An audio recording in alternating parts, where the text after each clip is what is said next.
Hi everyone, it's Jimmy here from My Online Guy with another episode of the Mentoring Monday, which is basically where a member of the audience jumps on a call with me and they get to pick my brains about any kind of questions. In today's video, I have Elliot on, who was talking about starting an SMMA and how to determine who to target with your marketing efforts and your outreach efforts, some of the ways to do it. And we talk a lot about value proposition. Now, I just want to give everyone a heads up. My video on this episode is terrible. It was really pixelated. It was jumping around a lot with this new camera. So I ended up putting an image over myself. I was actually going to scrap this whole episode altogether, but the content was too valuable and there was too much value for you out there that I decided to leave it. So sit back, relax, ignore the fact that I'm just an image, and hopefully you enjoy the rest of this episode.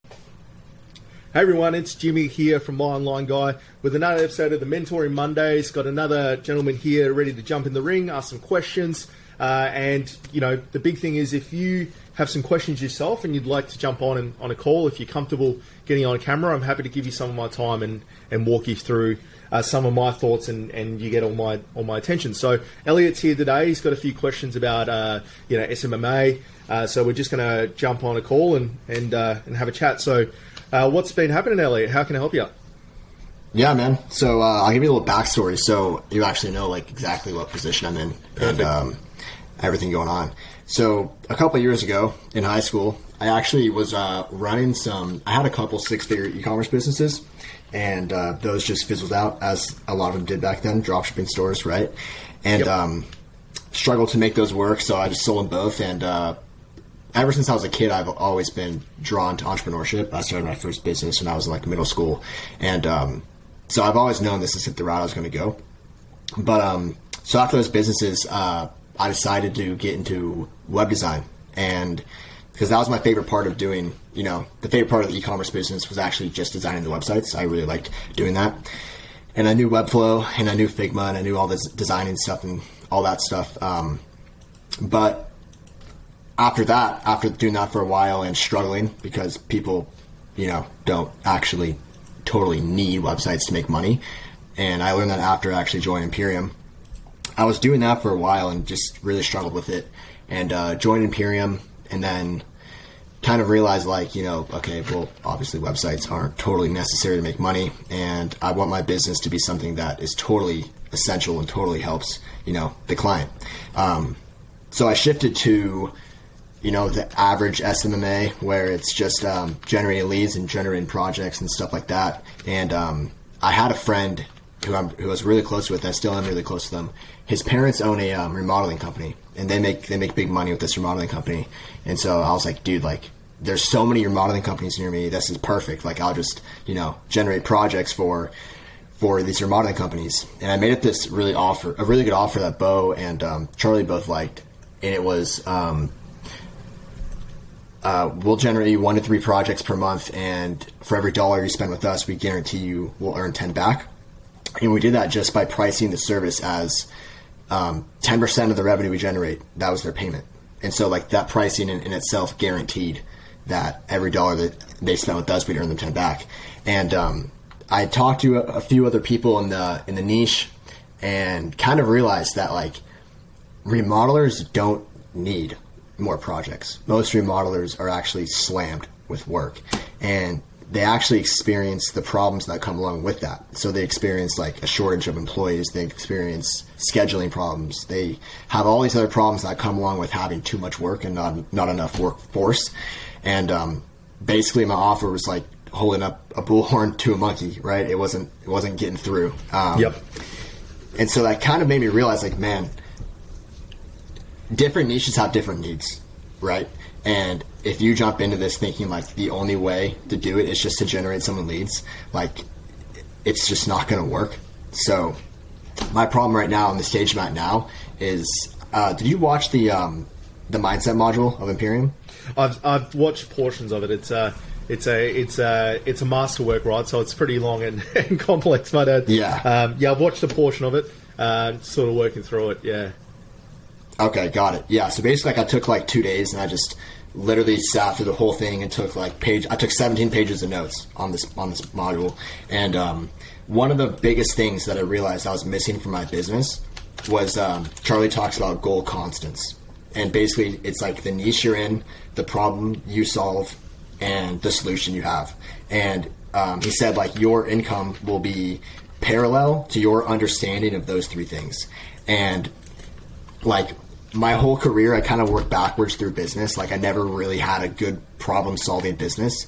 And so I learned all the marketing. I learned, you know, like, the legal and bookkeeping and all that side of it. And I just never have had, like, a, you know, like something to actually offer. And so at this point, I'm just trying to figure out, like, I just need to find a problem to solve.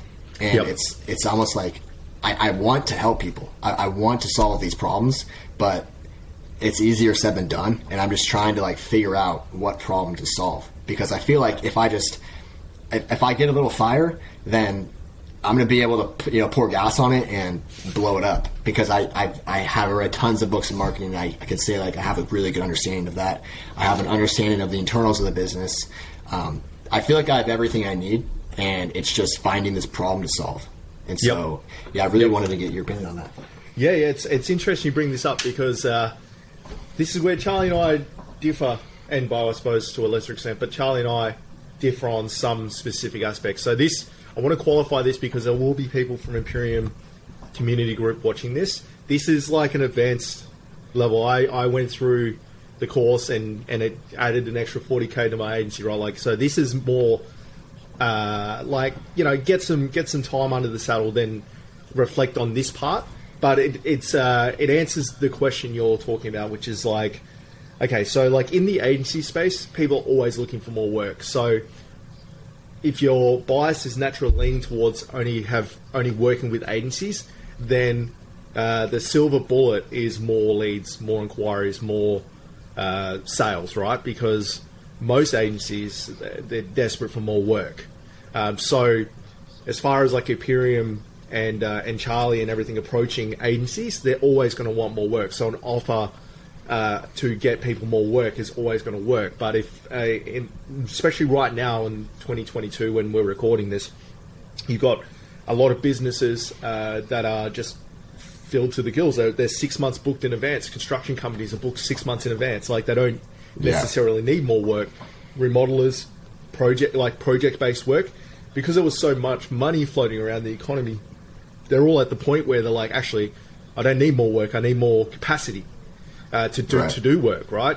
And that's what you're sort of mentioning, is that you've got a really good offer that works theoretically on paper, which is like, I'm going to get you more business and get you a 10x on your money. I mean, and you would think on paper that would be an offer that no one could refuse that. But like, if you're booked 6 months in advance, it's not a compelling offer. It's actually and all you see is that it's, this is more work, more labor required, more things like that. So getting to my original point, I've actually done my outreach for the last 4 months without an offer in it. And I still get as good a results as I did when I had an offer. It's about approach. So your value proposition, right, is really, so like you mentioned about websites, right, and how there's no solid value offer. Again, Charlie and I differ on this. We do about 40 to 50 websites a year, right? And it really comes down to the difference between the feature versus the benefit of all this stuff. So, yeah, if you're going to the market with an offer that clearly doesn't work for them, or the benefit of getting someone more business is more sales, but that's only a benefit to someone that has that problem. If it's the solution that you're offering doesn't fit that, well, then it's not of any benefit to them. And same with flip side, the website. A lot of people will take a website and go, I build websites, it's this many pages. You know, they talk about the features of a website. But actually, the benefit of a website is that it will make you more money if it's done properly. And the way it does that is it improves conversion rate. So anything else that you marketing that you do will be better if you have a good website, because most of the traffic ends up on the website, and if that's converting at a higher rate, you'll make more money. So you can see the difference in a slight difference in the way you word it. It's the same product. It's a slight difference in the way you word it. So getting back to the offer that we offer now, right? So mechanic shops, right? It's a really good example. They're all busy.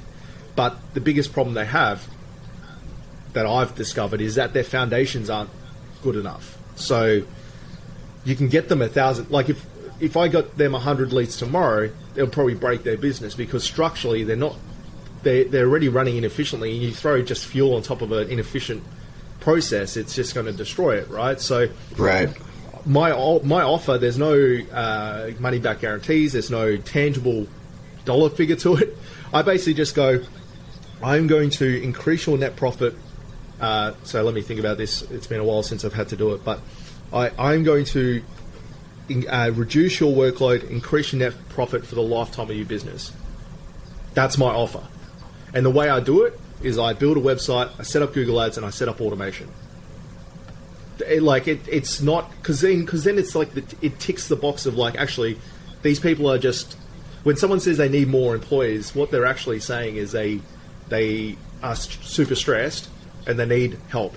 So if they can't find employees, like, you're not a HR department, you're a marketer, right?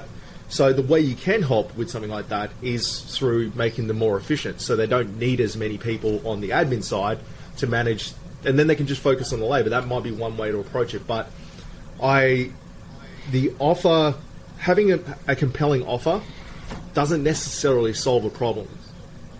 Sometimes it just, right. The offer is, the solution that the offer provides may not be a problem or a big enough problem for them.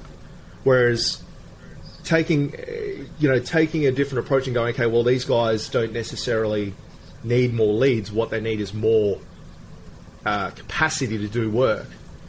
Well, then the whole value equation changes. So those remodeling businesses, right, you're offering them more work. If you just slightly changed it, when, okay, well, I'm going to reduce the manpower requirements to make money. Something like that, right? Like, hypothetically, it's like, I'm going to go high level, I'm going to set up automations within your business so that you can take on more leads. There's less admin required to manage them. Yes, you're still going to have to find tradespeople to do the work, but if you don't have to stress and worry about the admin side, then there's more capacity to do work. Then that's funny that's you say the problem. The problem you solve, right? Right. That's funny you say that, because like that's no joke. Like, the past 2 days, I dove into all the problems remodelers had, a ton of research, asked like a bunch of questions on Quora, got a bunch of responses, and then today I called like 60 remodeling companies, and I was like, hey, I'm a business student and I'm doing projects on remodeling companies. Do you mind if I ask you a few questions? And I asked them like what their biggest problem was, if leads were a problem for them, and then if they had any things that they wished someone would make a service for or a product for. And going into those calls, the first thing I got from my initial research online was that they're slow to adapt new technology and software. And so going into those calls, my thought was going to be like, okay, like they're not going to have a CRM. They're not going to have a bunch of software that does all their, communication, scheduling, billing, all that stuff for that. The first 15 calls, all of them had a CRM. All of them had it all automated. And I was like, well, then what's your problem? What's wrong? And their biggest problem was that they couldn't find reliable subcontractors. They couldn't find reliable workers. And then, and their second problem was permits. But it's like, those are the two problems. I made like 70, 80 calls today. Probably got like 30, 40 responses. Those are the two common problems. But going into it, that's exactly what I was going to do. I was going to offer automation and like offer a software stack, a full like presets, it's just like we can plug and play into all these businesses to make them way more, get way more productivity out of them. And then it sounds like, again, like I've not done, hundreds of calls. I still need to call a lot more. But it sounds like their problem is just finding subcontractors to actually get into the job and do the work and permits and stuff. So I would quiz that, because I think you're right. But then I would quiz, is it the right niche to target? If you have if you have no viable solution that will actually genuinely provide value to the market, then is it the right niche for you to be in? Because if I reckon a cohort of 60 calling 60 up and them and a big portion saying they've got CRMs and got automations, you're not a HR company. You can't help them hire people, or maybe you can. Maybe you can. Maybe you can, instead of running ads, so instead of being an agency that runs ads to find more leads, you're an agency that runs ads to help them find subcontractors. Employees. Yeah. I've done that too. once. I've done that once before with a client who was flat out, and I was like, well, why don't we just use ads, create a landing page that talks about the environment that they're going to work in and all the perks, and then run ads on your competitors for people. They got 3 employees like that. If that's what provides them a lot of value, maybe that's what it is. And it's like, you may or may not be able to do it for them, but it's a better solution than trying to get them more work if they can't take it anyway. And then the beauty about that is when they're ready to take more work on, you're it. Then they're never going to use anyone else, because you've done the hardest thing they haven't been able to solve for themselves. When you say, well, we've got more subs now, let's find some more work. It's like name your price sort of situation. Right. Exactly. And that no joke. Like I've been stretching my brain out these past couple of days trying to solve this problem. And that's one of the things. I actually talked to another guy in the group about this too, and he made a good point. He said, "Would you charge per hire?" And I'm like, "Yeah, we charge per hire. Like, that's a good model." And he said, "So once they have built a team, what happens?" And you had it right there. It's once they build a team, then now they can take on a bunch more work, and we're the people that they go to get the work from. We'd be the people running their ads and stuff like that. That's a really good idea. And the beauty is once you got the model, because this is another misconception / myth / whatever of this space is like, obviously the gold standard is getting retainers, right? Retainers, because they're saleable. If you were to sell the agency tomorrow, you can't sell projects. You can only sell retainers, ongoing retainers. Plus, they create cash flow, which is really important as well. But the flip side of that, and why I do so many websites, is because so many people are chasing retainers, they just drop all the other stuff. But the other stuff still needs servicing too. Like if you were doing it per employee, and it's like a kind of a project, the reason most people don't do that is because they have no other ways. They don't think laterally enough to think of other ways to monetize their audience and resell them on and upsell them on things. So we built a website. I can pretty much guarantee we're going to end up doing their Google ads, their SEO, and anything else that pops up that they want us to do. Because for us, even though the website's a one-off project, I mean, we still get the hosting and things, but like, let's say it's a one-off project for $7,000, $8,000, $10,000, that we prove a lot of what we can do. So when they do need someone else to do something, that's where we come in. And that's where the name My Online Guy actually came about, is we built a website for someone, and we started doing SEO for them. And when he referred us to others, he was like, go talk to Jimmy, he's My Online Guy. I just sort of got penned with that term, because anytime he needs anything that's within our scope, it's not a matter of like what it costs, it's just we want Jimmy to do it because we trust him. And that's a competitive advantage. And I think there's a lot of people like Imran Ghazi, and it's all about the retainers. But there is money in doing one-off projects if you have a robust strategy for turning them into retainers on something else. But most people aren't willing to put in the effort for that. Like they'll go, oh, actually, it's not worth doing, getting them a $5,000 per subcontractor or something like that, because I'm only going to make a maximum of $15,000. That's kind of short-term thinking, and it's like churn and burn type thinking. Whereas if you're like, I want to have a relationship with this person for the next 5 years, those 15,000, like those 3 subcontractors may lead to $3,000-$4,000 a month of retainers, because they're going to have 30% extra capacity to do more work, and they're going to be looking for that to keep those people employed.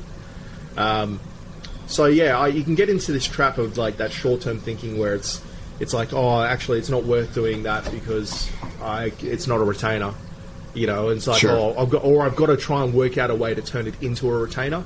When sometimes projects are just projects. There's no way of turning that into a retainer. You might build an email campaign for someone, and it's like, actually, there's no real way of turning that specific thing into a retainer, because it's like it's got a fixed start, fixed finish. And Where you can run into trouble is trying to turn something that is a project into a retainer and providing no value for that retainer. Exactly. It's a real trap that people fall into, and it's a good way of burning clients, because once a client figures out that you're just taking money and doing no work for it, that's when you start to really run into trouble. Because you see that a lot actually in the space. And yeah, I bet. But yeah, that's so. Yeah, you're right. Let's say for some reason, like legally or some other reason pops up, and they're it's literally not viable to get them hires, and the only option, or the better idea, maybe not the only option, but the better idea would be to move to another niche and try to solve a problem there. How would you go about finding problems in another niche? Finding the problems. I feel like, everyone does lead gen, and me personally, I want to be the one person that goes to them and is like, hey, everyone's offering you lead gen, but I know you have this other problem that no one's talking about, and I want to be the guy that goes to them and offers that solution. Yeah. One of the only people who do that. What do you think about how would I even start that? Just talking to them, honestly, the way you've gone about validating that there's a problem in. So you're very unique in the fact that you're willing to pick up the phone and have conversations with these businesses. 9 out of 10, I've made videos on this. 9 out of 10 people in this space aren't willing to actually have conversations with their clients because they're afraid to hear something they don't want to hear. So they've invested all this time, money, and energy in going SMMA, and this is the offer, and doing lead generation. They're actually genuinely afraid to pick up the phone and hear from a remodeling client that that's not what I want to do. So they just avoid that part of the situation. Picking up the phone and calling. That's how I ended up shifting the agency to this foundations first framework that I've built out. Is I just spoke to a lot of people and just said, look, I don't want to be a service provider, websites, SEO, Google Ads. I don't want to just be the person you pick up. I want to make sure that it's done properly so that when you do SEO, we're just the first person you speak to. There's no conversation except we need to start doing this now. But the way I got to that with the confidence of taking the whole agency and restructuring it was speaking to lots of businesses and going what don't you like about the marketing? That's what I was asking. It's what don't you, you get a lot of calls all the time, people offering you all kinds of things. Why don't you take it? And several people went, well, what's the point in getting leads when I can't even handle them anyway? Or how do we, and I was like, well, how do you fix it? Has anyone actually given you a solution to fix that? Oh, no. And then you hear little nuggets of information. It's you hear the word, contractor, CRM, you start hearing just the subtle, they don't know what the solution is, otherwise they would have fixed it right. But they have some instinctual idea. So it's if I could just do less work, I could go on the floor and help out. Okay, well, how do you make it so, what are you doing at the moment? Oh, I spend all my day answering emails and fielding calls and stuff. Well, actually, okay, well, there's the problem. The problem is, it's the see, most business owners won't admit this, but most business owners are burnt out and stressed. So the problem is not necessarily that they need more leads. The problem is we need to free up his time. And he doesn't know how to do that, because once you get to a certain money threshold, it's not about making more money, it's about time. Time is more valuable than money. So, if you can go to one of these businesses that's like that and go, well, look, I've got a way of freeing up your time, and so you can do more work, or you can hire more people, or you can focus on finding better people, or you can focus on doing this, because in their eyes, when they're getting pulled out in every direction, they can't focus on finding people. You'll hear it when you have these conversations, right? They're like, oh, if I just had a day to sit down and sort this CRM out, we'll get done. But the catch-22 is because they don't have it, they don't have the time to do it. So the actual core problem, notwithstanding money and everything like that, is actually they need more free time. Yeah. And most business owners are willing to pay a hell of a lot to free up time, because time they can understand that if I free up my time, then I can make more money. I know how to make more money, But at the moment, I spend 6 hours a day doing random stuff that I don't need to do, but I don't know how to fix that. So then your solution is, well, actually, let's free up some of your time. Let's use the benchmark is how much time we're freeing up for you. Because I guarantee if you walk into a business, there's at least an hour or two a day that's inefficiency that can be just tidied up. And then the conversation then goes, okay, well, cool. Now you've freed up. You got this extra person. Let's work out how to get you more work in the ways that I know how to do it.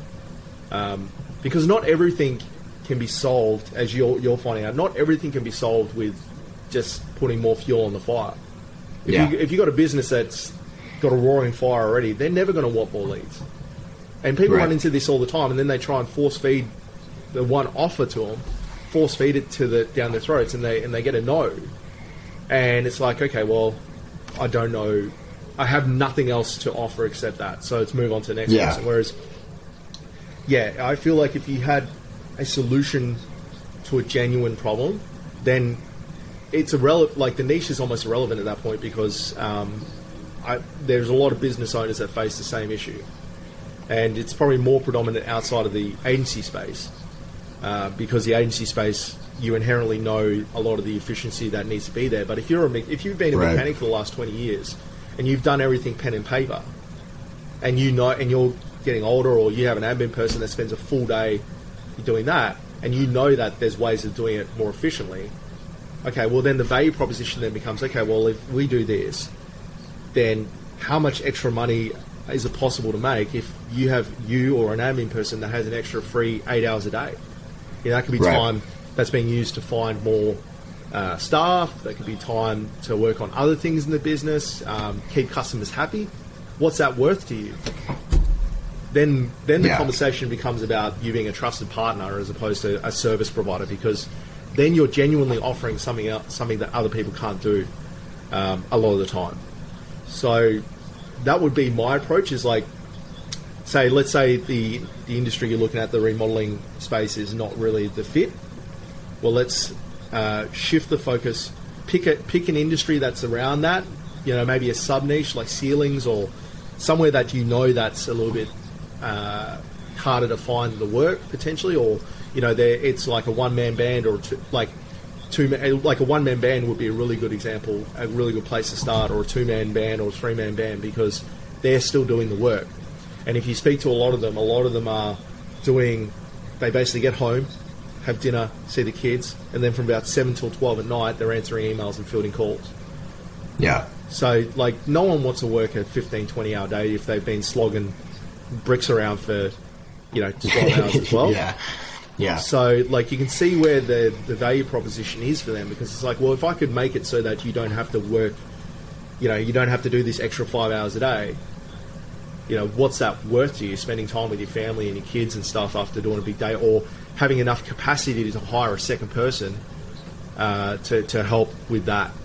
Like, have those calls, have those conversations, and just see where it sits. And if it's not a fit for the niche, well, then that should be the determiner of moving it along. Otherwise, you focus on the lead gen side and you find a niche that lead gen's a better fit. And you'll probably find that's why everyone in the group targets real estate agents, gyms, agencies, because people they're always in need of work. leads.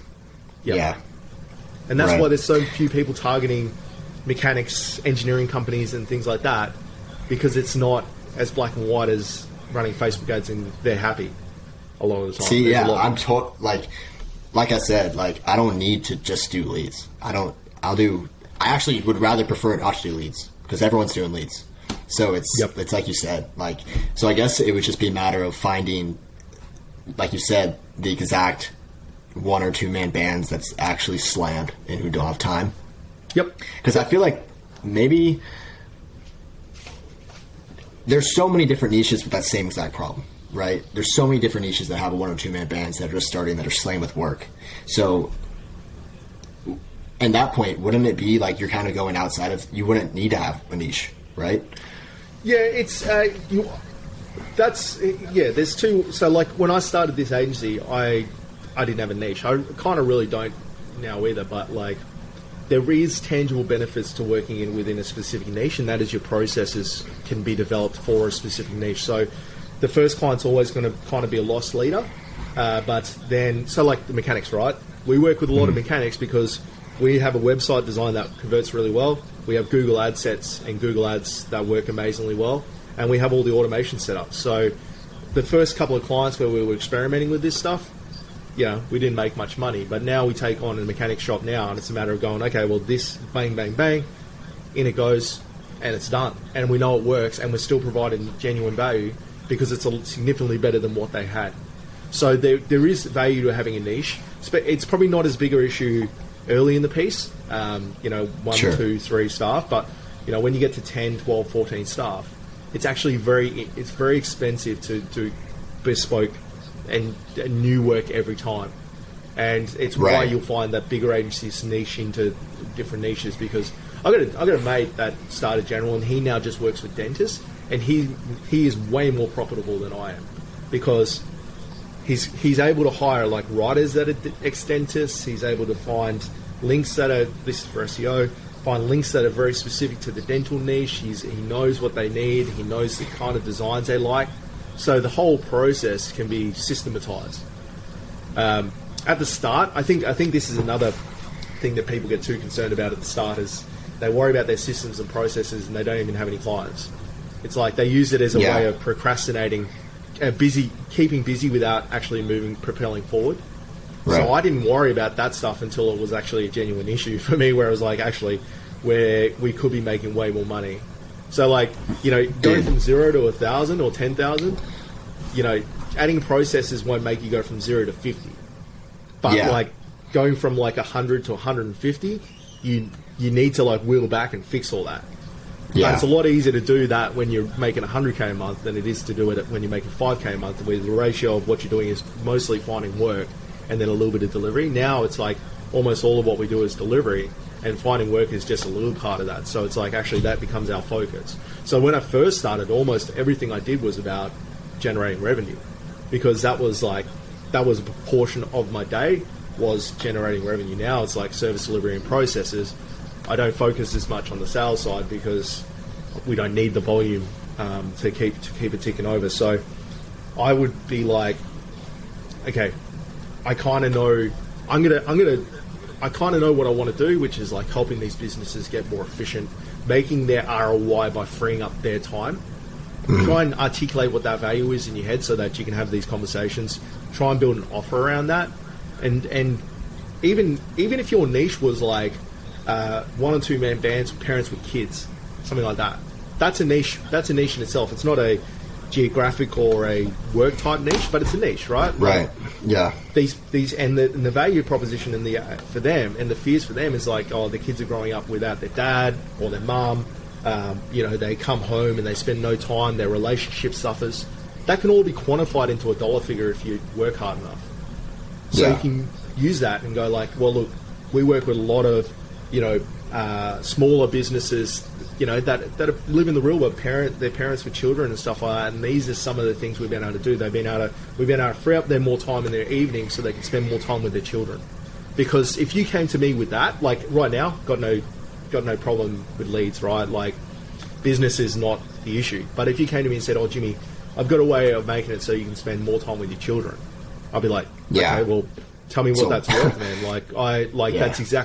That is my problem right now, is I'm running a big business and I don't spend enough time with my kids. So that's way more valuable to me than just talking about automation. And so like that's the difference in that feature and benefit, right? The feature is like the freeing up time and all, but actually the benefit of doing all this is that you spend more time with your kids, you focus on your working on your business, not in it. You can spend more time, have a date night with the wife once a month. They're the actual tangible benefits. And you can build an offer around that doesn't require like some tangible guarantee. Because I've done it successfully for a while now. It is significantly easier to craft an offer with a guarantee, but how can you guarantee something that's not quantifiable? If you're not going to be able to guarantee I'm going to free up at least 3 hours a day of your time so that you can spend more time with your kids, or I'll give you your money back, because it's hard to quantify. but people will know. Like they will get that part of it. Right. So yeah, so like that's the other thing, and then I would just have that backup offer of like, okay, well, some people, like kids and freeing up times, they just want to grow and make more money. Well, you can still do the lead side. Sure. But yeah, I think that would be the approach I take. If you do just genuinely enjoy solving problems and you don't want to just be another lead generation SMMA, it's an incredible point of difference to have, because you move past this point where you're just a service provider. You become this trusted advisor, and you get people that actually just will fundamentally trust your opinion on stuff, because you've helped them in an area that very few people can help, and they haven't been able to genuinely solve themselves. Because that's the other thing too, is most businesses know that the way to get more leads is by doing marketing. But there's a lot of business owners that think that they have to work 15 hours a day because they genuinely have no experience and no solution that's ever been offered to them to fix that. Right. So like if you can actually genuinely offer them a solution, it's like, well, you know you got this problem, but you've just been putting it on the back burner because you don't know there's a solution. Then when you approach them with that, they're going to be way more receptive, especially if you're sincere about it. They're going to be way more receptive than just if you just go, oh, I can get you more leads, because you're not actually solving the problem at that point. Yeah, no. Yeah, touching back what you said about people build systems before they actually have people in the door. No joke, that's identical to what we did. I literally built out high level. I built out VA systems. I built out the whole shebang. I built out everything. And then it went to, getting the actual clients, and it's like, well, we just worked backwards, and we should have been doing it the other way around, because this whole system was pointless. Like, I built this entire system for remodelers, and that took like weeks, and now no one's going to use it. And if I started from the beginning, which was, the goal constants, like they talk about in Imperium in the mindset module, if I focus on that and then walked along it, right, and worried about things as they happened, then that's how it should happen, right? You shouldn't just, be working about marketing before you have a product, And this is where Charlie has the right point about websites. I think why he's philosophically says that websites, don't worry about the website, is because people worry too much about this and how they're perceived in the market, but no one gives a shit. That was my problem. At the start, no one cares about you, right? Like you can have the flashiest looking agents in the world, no one gives a shit. It's not until you get some profile that people actually care about that stuff. And I think every business should have a website, but I think people put too much focus on it too early. Before, and then without actually going, well, if I build a website now, in 6 months I'm probably going to have to rebuild it anyway because it's not going to be right. Because, no plan survives the face of battle. So you can go in with these preconceived notions and ideas, but as soon as you start talking to people and start working with clients, you'll be like, yep, I don't want to do SMMA anymore. I want to do this because, I don't like dealing with this part. And then you've spent all this time, energy and money branding around SMMA just to find out that actually I'm going to have to change it all. And you only learn that retrospectively by going through it. And you can, the interesting thing is you can tell people that, but the fun stuff is building the website and building all the automation. The not so fun stuff is the getting the business and doing the work. But it's a lot. You can do a lot more, and you can do a lot more of the fun stuff once you get the work through the door. So, like, you can build a website processes and things that you've done now. You're right, like, and you've acknowledged this, which is really important. The 30, 40, 50 hours it would have taken to set up Go High Level and set up the branding and all that is 30, 40, 50 hours that discovery could have happened so that you could have clicked and switched. That's worth at least $120 an hour. So there's $5,000 or $6,000 quantifiably you may have saved by wheeling back and changing. Exactly. And it's why my website hasn't changed in 3 years, because I know at some point I'll have to redo it, but I'm just kind of like, it's so low on the priority list because as far as ROI goes, it gives you it's one of the lowest ROIs out of all the things you can do. So I think this is a big problem with the space, is everyone wants to Everyone wants to like put the shop front up before they've even got any shit to sell. So they build the shop front out, and then I realise, oh, actually, no one's coming into my store.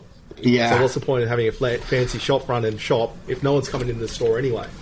Exactly. You know, you got to be out there giving out flyers and then pretending like you've got a store, and then build the store once people actually start coming to you. And it's a big mistake. That's one of the things. It's like that was my thought when I was, focusing on web design as well. It's like, I'm offering someone a website, but at the same time, most of these people expect to build a website and then people to magically walk in the door. And it just doesn't work like that. Easy. Yeah, exactly, right? People just magically came to your website. But that was my thought. I'm like, man, like, I don't want to just build a website. Although it is an important factor, like you said later on, once you have an audience that actually is looking for you. But I want to be like a key pivotal point in someone's business where, I'm pumping in real money from the start. Yep. So I totally agree. A website is good at a certain time, and you can't just expect people to walk in the door magically. I think in 2022, 2023, you've got to have a point of difference. It's why I don't talk much about SMMA on my channel as much anymore, because it's not being able to generate leads for someone is almost not enough now, because there's so many people that can do it and there's so many easy ways to do it. Exactly. And businesses are slowly starting to clue on that. That's not the be all and end all. It's ROI. It's what that turns into. It's how much money they're making from that. And if you're like, you can wake up one day and go, actually, my business model doesn't work anymore because of something out of control. Like the market is just generally swayed into like lead gen being a dirty word or whatever, and then all of a sudden businesses don't want to talk to you. It's like Charlie. It's like, I use Charlie as a very good example of this because he's adapted and evolved. Like when the course was first out, it was all about generating leads. But now when he's got the mindset module, it's about building an agency that's profitable basically and makes money. It's not just about generating leads. So that evolution in the market is really important, and you've got to have a beachhead, right? You've got to have some way of tackling the market. And that's why, when I started, I was doing all kinds of stuff, because you've got to pay bills. So, at the start, you're talking to one of these guys and they're like, oh, actually, I really need a website. You're going to be like, okay, well, I can do that. You've got to bankroll this. But as you get on, you can start to narrow that down into, I just want to do this. But I think you've got to also get your foot in the door, right? So if your offer doesn't resonate, I think fundamentally, if your offer doesn't resonate with the target demographic because they're, for whatever external factors, like they're 6 months booked in advance, well then don't approach it. Don't just try and sheer force of will through that, because yes, you may find the one or two that aren't busy, but then I would question, why aren't they busy? They're probably not doing very good work if they're not busy. Exactly. Yep. Exactly. And it's a lot easier to work with businesses that align with your thought process. So it's better off just finding a niche that's better suited to the way you want to do your agency, and just work and just find more of those people. For sure. Using approaches like Imperium and like creating content and things like that. Yeah. See, now that I had Imperium, I feel like was my missing piece. I didn't know anything about outreach. I didn't know anything about building systems and stuff like that. And I'd read tons of books on marketing, but I just didn't know where to apply those teachings. And I feel like Imperium was that last thing I needed. But then joining Imperium, it also learned I was missing the most important part, which is the actual solution to a problem. Yeah, but and it's the biggest problem with the space. I'm gonna put this out here, and it's nothing against the Gazis of the world and shit like that, but they make it out to be way easier than it actually is. Totally. It's like, oh, set up this, do this, and you'll just be sitting on a beach making $100K. Yep. Which is the same thing they've been selling for years. Yeah, it is. It is. And look, you can be an outlier, and that can work for you, but it creates this this myth around the space that it's easy to make a living. I benefit from that, because for all these people that just want to make it easy for themselves, the people that are willing to put in work get the exponential amount of the revenue that's out there. So, like, if you're willing to put a little bit of extra effort in, it's exponential. And that's why Imperium works so well, is because it's just that tiny bit more effort. You get exponential returns by making a Loom video, say, for instance, as well. So it's actually a positive for me, there being so many people in the space that don't necessarily, they just want to sit on a beach and churn and burn and automate. The flip side of that is that it creates a whole bunch of people that enter this industry, and the weight of those people just generally bring the reputation of the whole industry down, because there's so many people out there churning and burning through people. So and I think, go ahead. Oh no, that's all right. I was done. I was going to say, like, I think that in a short amount of time, people are going to start to not, like, pay and results models are going to be everywhere.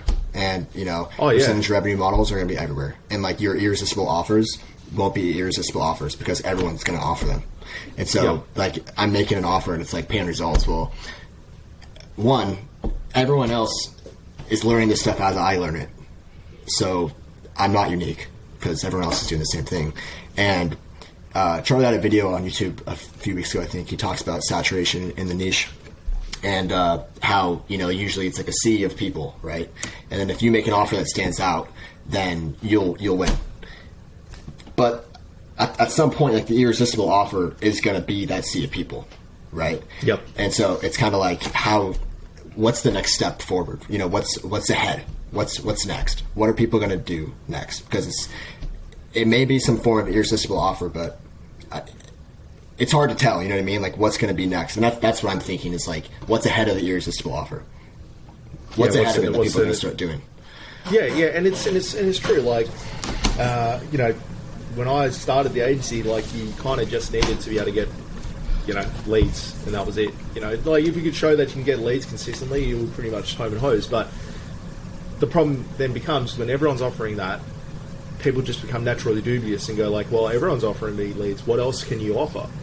Yeah. And that's when you start to.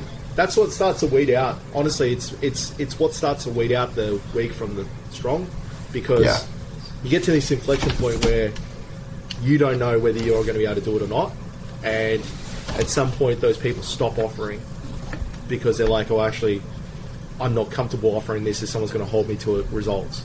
Whereas my tolerance and my level for that's high because I've gotten consistent results over a long period of time, so I know that I can effectively offer more if I need to.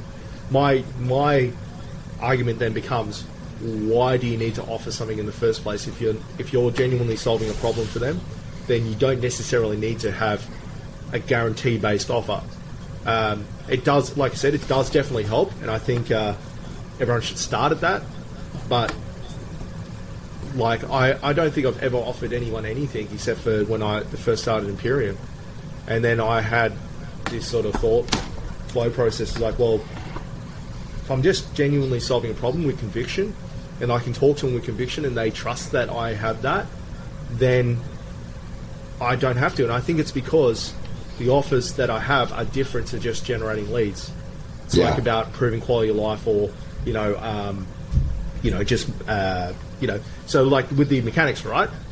One of the offers that I have is that like actual tangible offers is I talk about increasing their aftermarket four-wheel drive, which is here in Australia, like trail, off-roading, accessory installations, by 15%. But the actual offer is that you can make more money from your apprentices because you don't need mechanics to do that.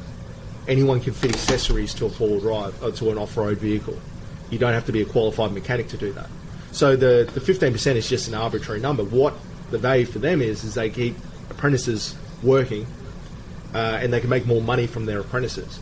That's the bit that everyone ticks. So I just took the 15% out of that and just went, oh, well, I'm going to increase your off-road four-wheel drive, the amount of leads you get for four-wheel drives, because the more of them you get, the more money you can make from your apprentices. And if you can't get fully qualified mechanics, well, then get apprentices do this kind of work, because you can throw a rock and hit 6 apprentices, but qualified mechanics, they're few and far between. So it's creating a solution to a problem that actually exists, as opposed to going, I can get you more mechanic cars in the workshop, and they're like, well, actually, I don't have mechanics anyway, so like, why would I want more cars? So that only came out of that trial and error, and doing that. But there's so many ways to phrase and to word the same offer so it has more of a tangible benefit to them. Right. And you just got to talk to them and find out what those words they use are, and then just craft an offer around their actual problem. Yeah. Like I said, the hardest bit is that a lot of them don't know they have the problems, but you need to, part of the secret is like being able to ask questions that identify what that problem is without them telling you it is. And just listening for the right words and going, okay, well, that's the word, staying up all night, having to do extra hours to send invoices out and answer follow-up emails and things, or losing money. I people keep making mistakes. People keep making mistakes in the business, and why is that? We send them with, if I could build a solution for you that reduces the amount of mistakes, will that provide value? Of course. Right. They get more work out of it. And it might be just the process that they use to move workflow through the business. So I think you just said it. But if you were to start from scratch, with no reputation, and let's just say theoretically you had no skills either. Let's just say you had no skills, but you were starting from scratch, and you're looking for a niche and a problem and a solution. Would you start by calling and just asking what are their problems? Would you list out a bunch of niches, then just call them all and just ask them? Yeah, probably. Yeah, it's hard to say because I would have a different skill set, right? So would I be able to identify if that was if workflow and automation was a problem? But yeah, I definitely would. I would, because it has the double-edged sword of building relationships, right? Yeah. I've always found my secret to the scale that we've gotten is that once people speak to me, they can tell I have conviction.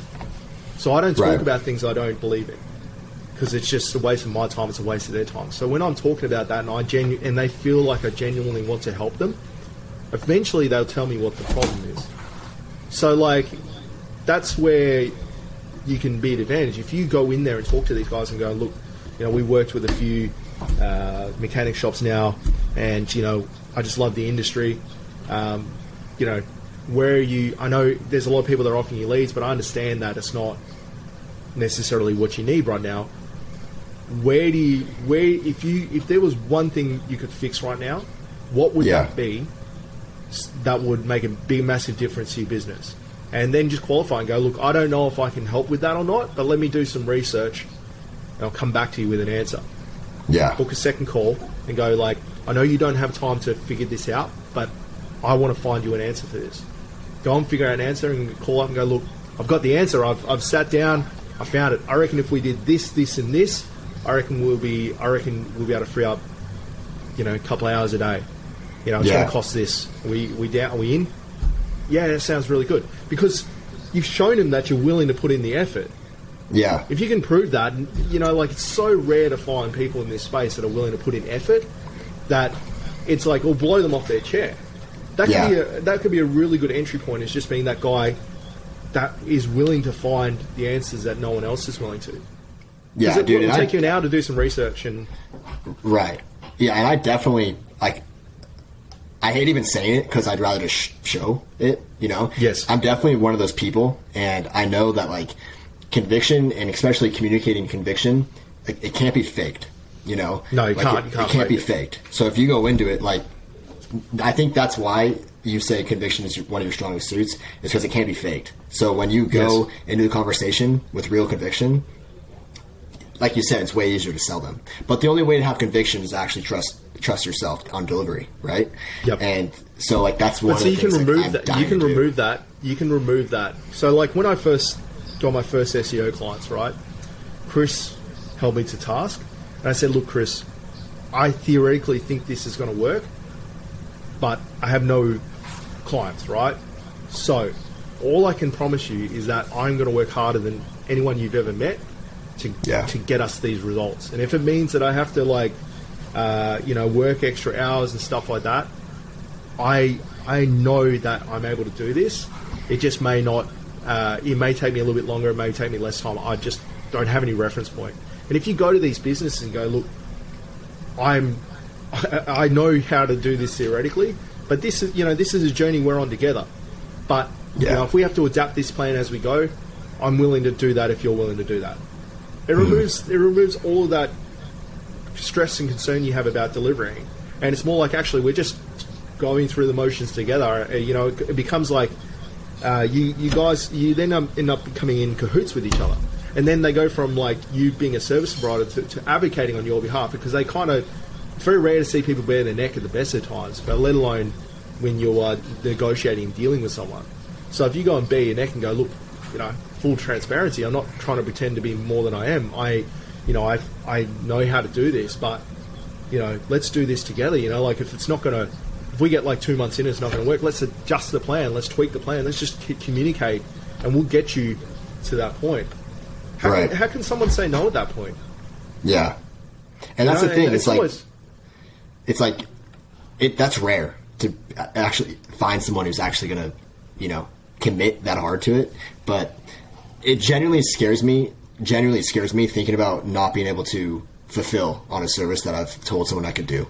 Like, that's like my worst fear, is telling someone I can do something and then failing on it. So I would for sure spend nights at the computer trying to figure out how to solve their problem. So that's a really good tip, and I'm for sure and that's why you'll win. That honestly, that's why you win. Like, if you don't, again, not taking anything away from Charlie in the course, because I love Charlie, he's a really good friend of mine, but some of the offers I see on that offer audit, I go, that's not even possible. Like, how can you guarantee that when you don't even know yourself you're going to deliver it? And there's one thing to fake it till you make it.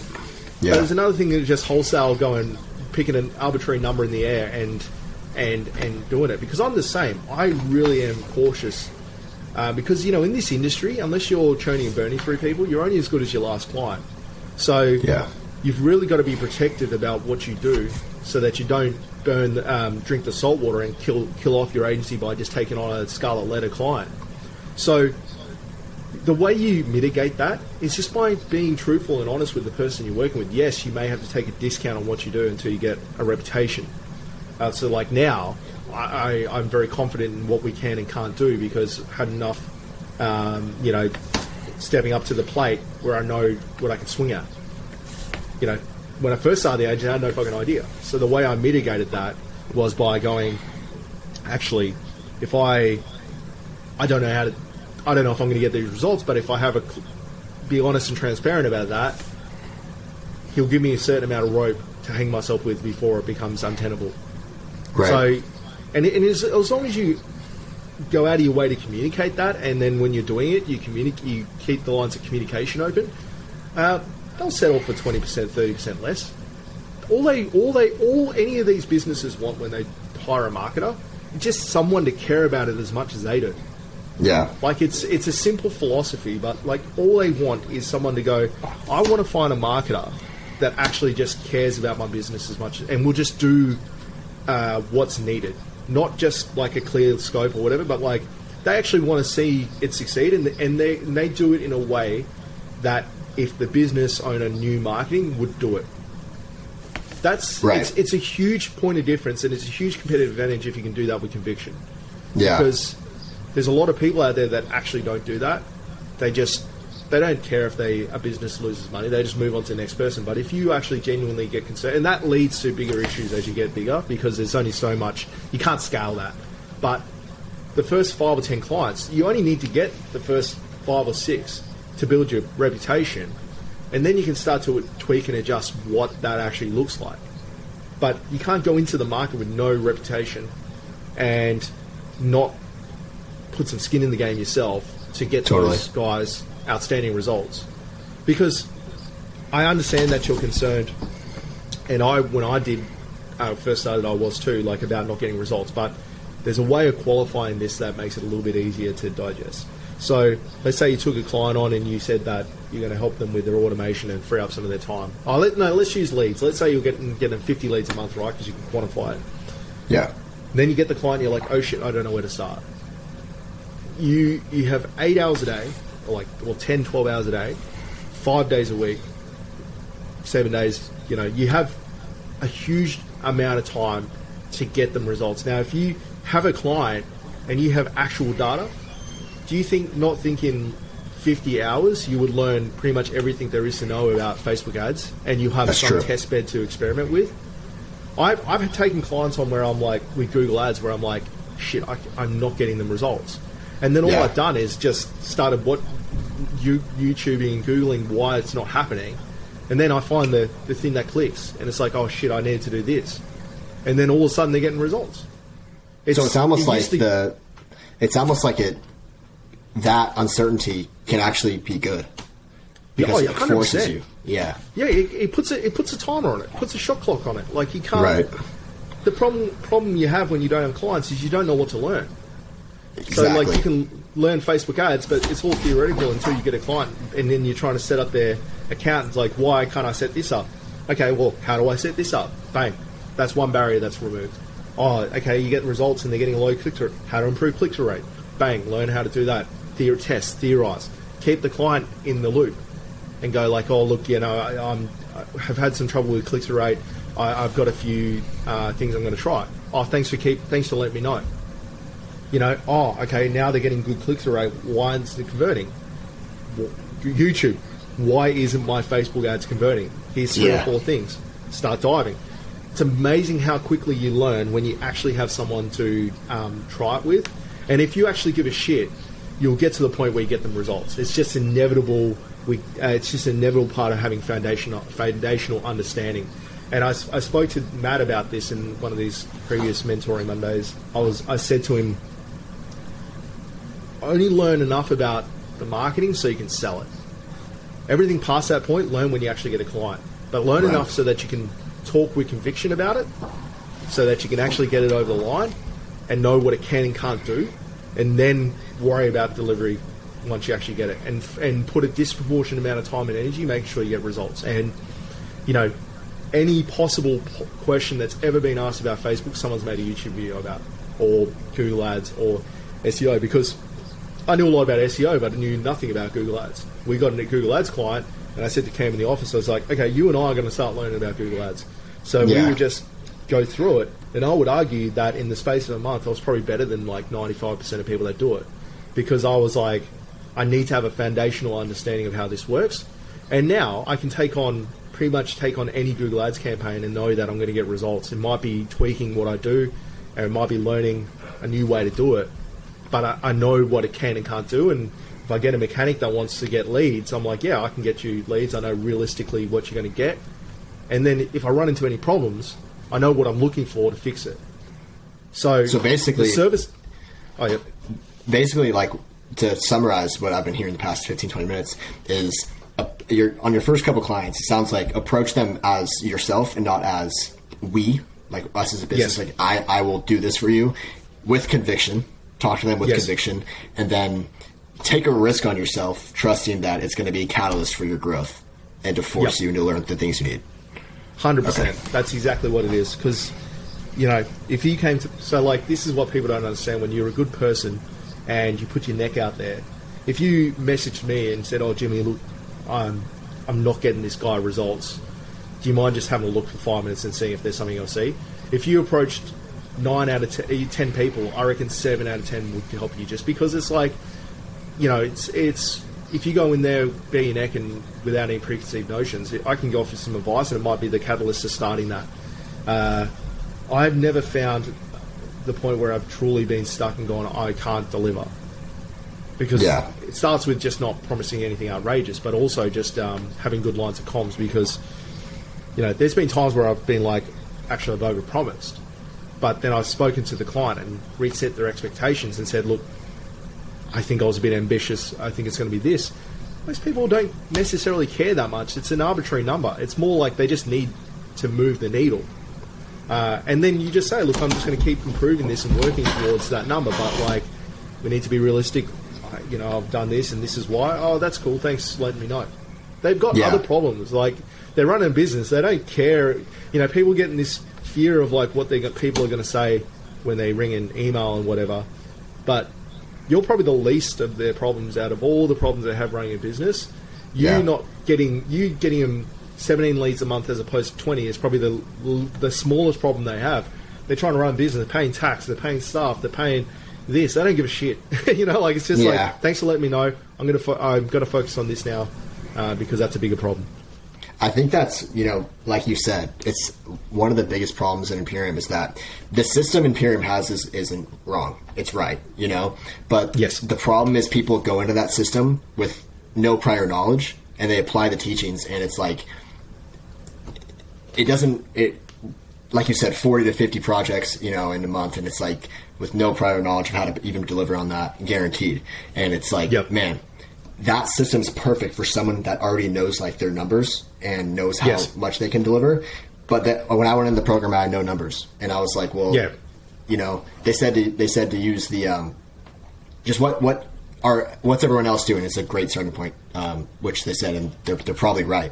But I think a lot of people aren't doing that. I think a lot of them, not just Imperium in general, go into this SMMA, and they, like you said, guarantee these huge numbers, and they overpromise. And I think it's gonna be ultimately we'll end on this, but like ultimately, it's whether you're playing a long game or a short game.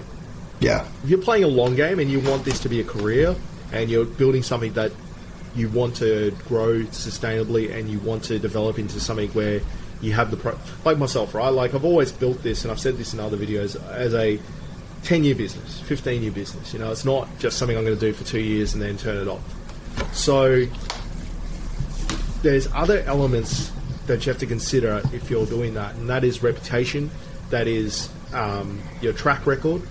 And you know, you can be at the starting line and have a misfire just with your first client by just doing it wrong, by overpromising or not being honest and transparent, trying to act bigger than you are.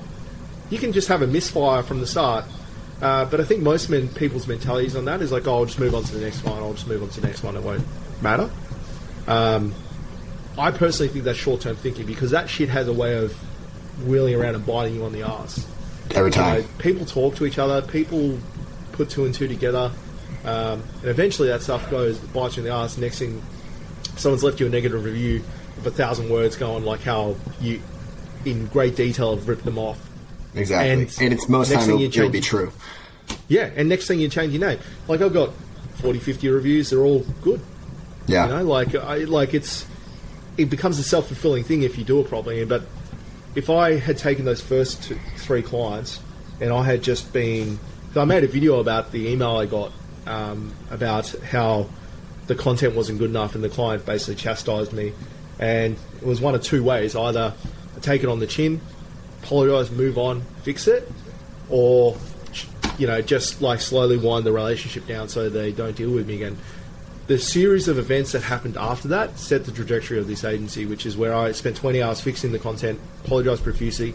He became a staunch ally of mine and recommended me to several people, which started the trajectory of the agency, because Chris's word was very powerful, and he told several people, and I got their work as well.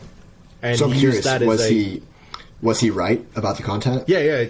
So what had happened was the content, I used a offshore agency. I didn't check it well enough.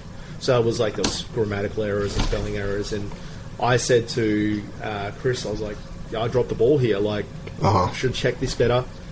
I'm going to personally rewrite all this to my standard. Just give me 24 hours and I'll fix this. Because he was like, I'm embarrassed for you. You know, my contemporaries in the space are going to be reading this. My clients are going to be reading this. And it reflects poorly on me. And I could have spat the dummy and been like, oh, you know, you don't know what you're talking about or whatever. But he was right. Exactly. You know, for him to I think that most people would have done the latter. I think so too. And that's, I think, that's short-term it's just thinking, little right? things. Exactly. Yeah. That's why they'll lose. Yeah, and I could have taken that. I took it in the spirit intended. It's like he wrote that. He took the time to write 600-word email to me because he's basically giving me one more chance, and I better not stuff it up. So I sat and spent 20 hours rewriting it. Our lines of communication became way more open. He was very honest and transparent with me, and I was in return. In 6 months, he got amazing results, and he's still a client to this day, like 5 years later, because he's got no reason to switch. He knows that if he talks to me, everyone makes mistakes, right? But it's how you handle them that makes all the difference. And most people in business know that because they've made a heap of mistakes. So no one gives a shit whether you set up this automation and make a mistake. It's whether you take ownership of it and actually fix it and learn and do it. And that's probably what I was getting at about like delivering, is that no one necessarily is going to get upset if you don't necessarily get the exact number, but they're going to be upset if you don't take ownership of it and try and get it there. And that's where I think the over-promising bit, like if you're out by 5 or 6 or whatever, it's not a big issue. But if you're out by like 50 and someone's built their business model around going, I'm going to get 100 leads a month and I'm only getting 20, that's a big gap. Whereas if you promise 100 and get them 90, it's 10%. They're going to be like, okay, well, it's not going to make a tangible difference to my business. But building a business around getting extra 100 leads and only getting a fifth of that will make a tangible difference. Right. So that would be my suggestion. The way you get around that is by just not doing something that's tangible.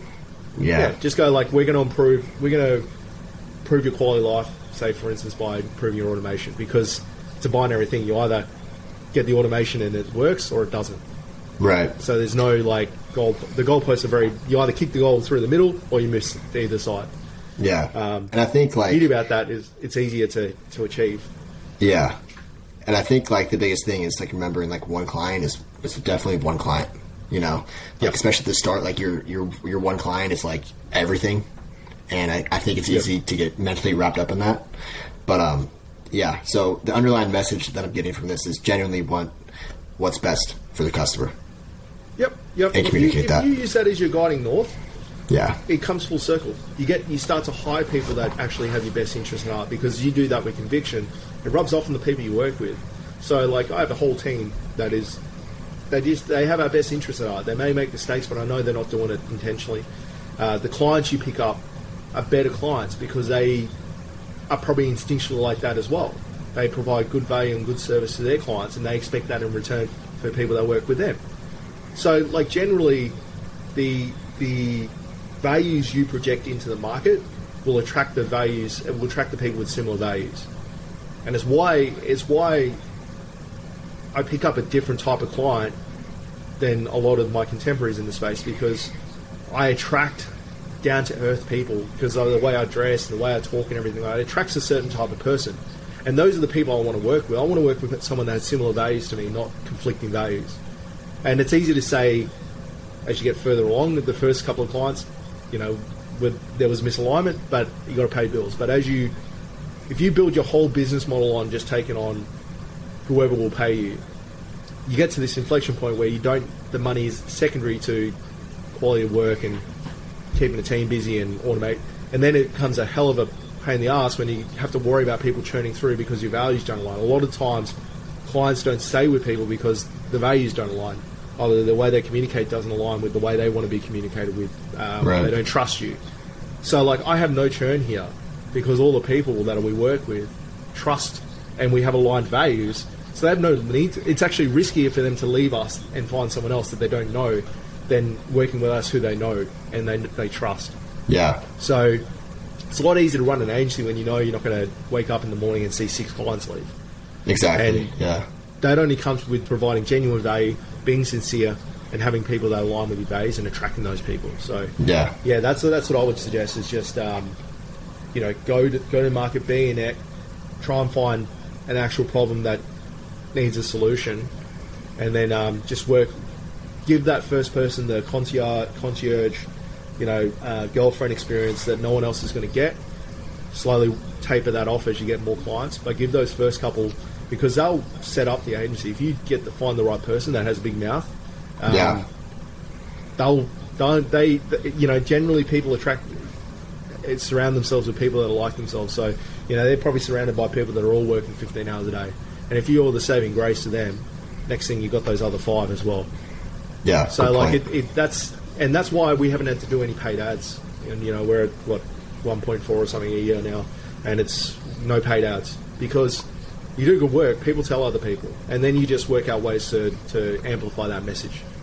But if you're not doing good work, you're obviously a big successful company now. At the start, how did you start your outreach?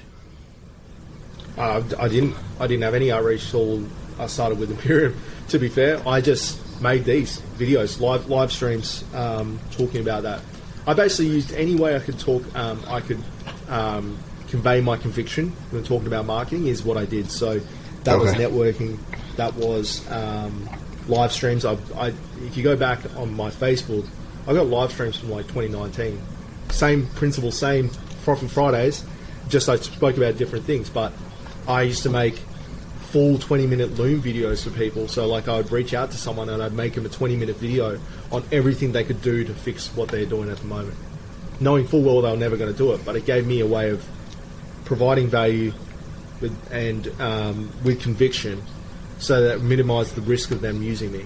So like I'll go like, okay, SEO, so here's some things you can do. So if you just fix that, the website's not conversion centric, so if you put some more buttons on there and switch these images out, tell the person you're working with to do that.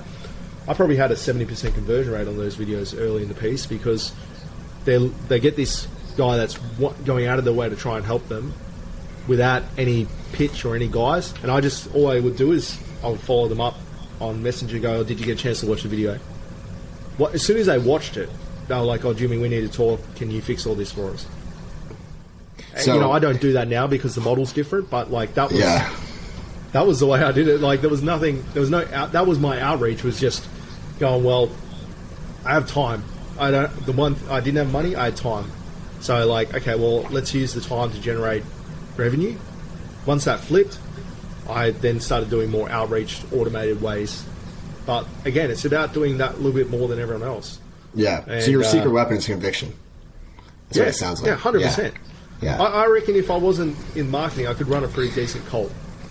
And it's because I talk with conviction, and it's very hard to argue with someone that has conviction. Yeah. So even if if someone didn't necessarily agree, a lot of the time they wouldn't say anything, because they were worried.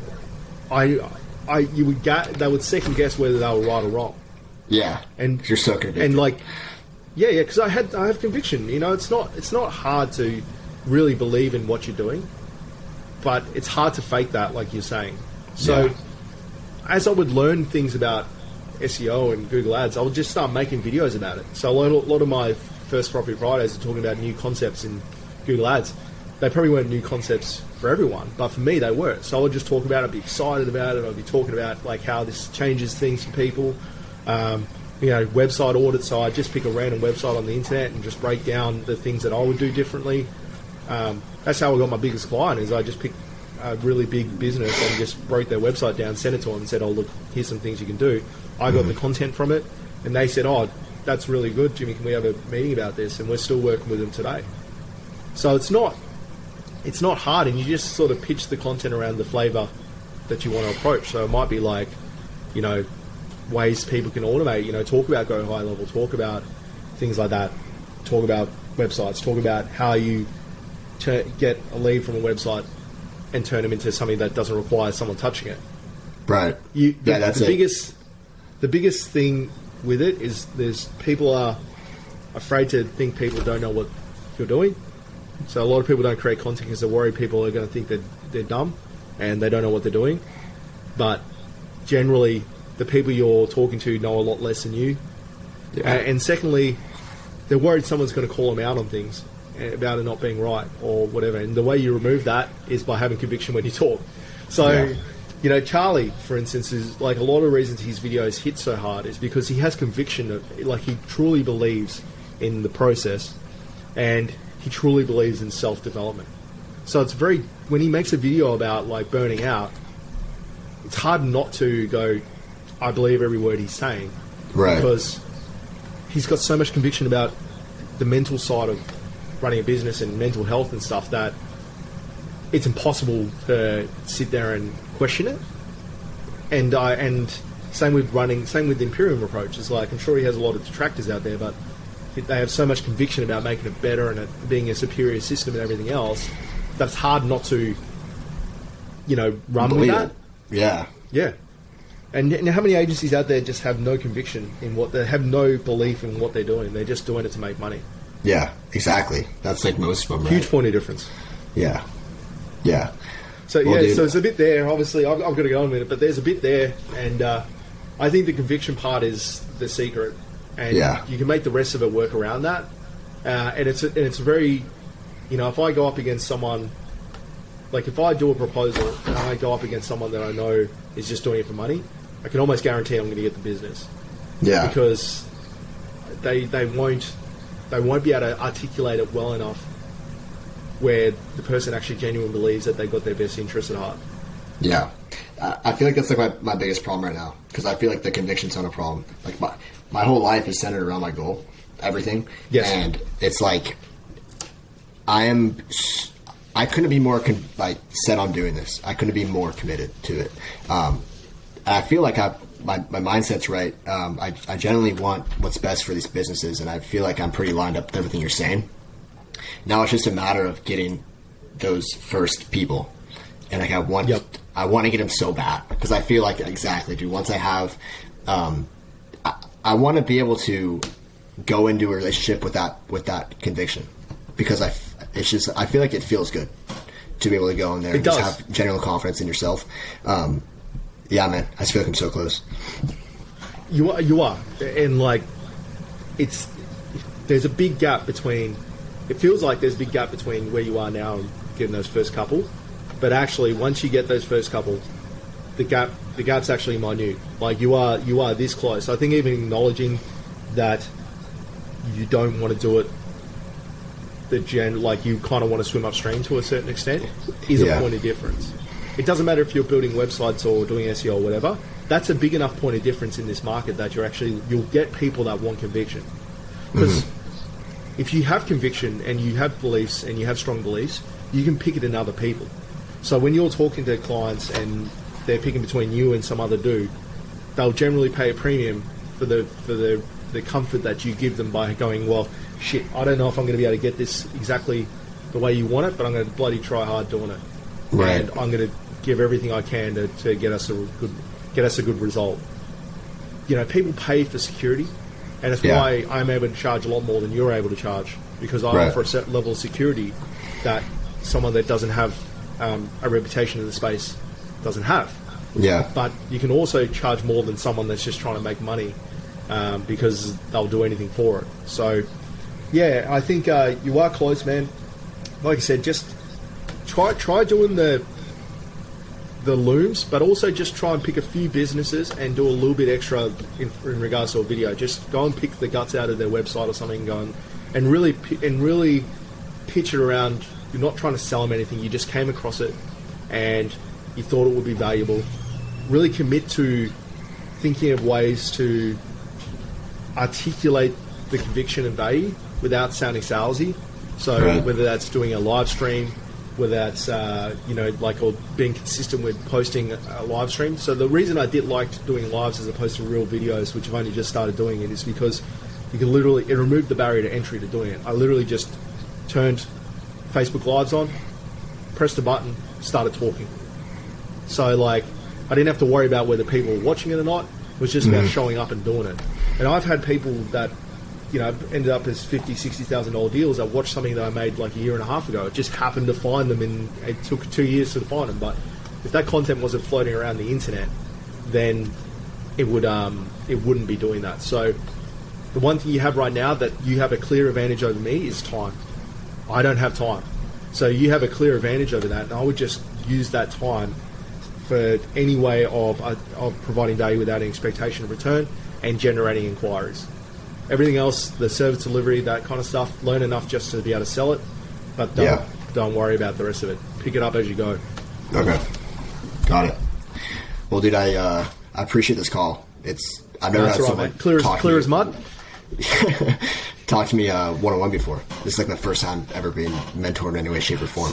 So it's a huge help, and I appreciate it. It's why I do this, right? Like it takes time out of my day, and I'm, time poor as it is, but I think if I had someone that I could have leaned on for a little bit of advice, it doesn't need much. You don't need much advice, but just someone to lean on for advice that's not, Imran Ghazi, the 7 million subs, that has a different ulterior motive. I think I'll be further along. And I'm getting something out of this. I get to post it on my YouTube channel and pick up a few subs and stuff, so I get value out of it too. But I'd only do this because, I learn a lot about myself. I enjoy teaching people, and it's a good way to pass on a bit of the knowledge I've gained. So I'm glad you took it on board, and dude, keep us in the loop. Let us know how you go. You got me on Facebook there. Just ping us. I will also end too, if anyone else wants to do this, Elliot just pinged me on Facebook and asked if he can jump on a call. So that's all you have to do is go and find me. If I'm doing my job properly, you should be able to find me. Just ask, and I'm sure we'll make a date, and just think about what you're going to ask like Elliot did, and we can jump on a call. All right, man. Dude, thank you so much. I appreciate it. All right. All right. See you later, man.